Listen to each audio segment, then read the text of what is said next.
சவுப்பு டிராகனை போட என்ன எத்தனை பேருக்குடா காசு கொடுத்துருக்கா? மொத்த மலேசியன் கேங்ஸ்டருக்கும் காசு கொடுத்துருக்கேன்டா. மொத்த மலேசியாவுமே அவருது தான்டா. அப்ப நான் சைனால இருந்து ஆளா இருக்கேன்டா. சைனா ஜப்பான் எல்லா நாடுமே அவருது தான்டா. அப்ப நான் அவெஞ்சர்ஸ் இருக்க வேண்டாம். அவெஞ்சர்ஸ் எல்லாமே இவரா இருக்கான்டா. அயன்மேன் சூட்டே இவர் தான்டா அயன் பண்ணி கொடுப்பாரு. அப்ப அந்த அவெஞ்சர்ஸ்க்கே வில்லன் தானோஸ் இருக்க வேண்டாம். அட பாவி, தானோஸ்க்கு இன்ஃபினிட்டி ஸ்டோன்ஸ் கண்டுபிடிச்சு கொடுத்ததே அவர் தான்டா.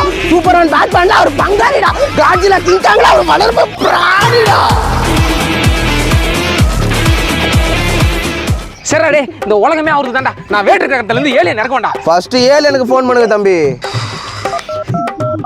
ஹலோ ஏலியன், இங்க சிவப்பு டிராகன் ஒரு ஆளா போடணும். ஏ சோட்டா, சிவப்பு டிராகனை தொட்டனா நீ சிவப்பா இருவடா. ஏய் சி வைடி. ஓ கடவுளே, அந்த கடவுளே அவர் தான்டா. அந்த ஆள போறேன்னா இல்ல ஒன்ன போறேன்டா முதல்ல.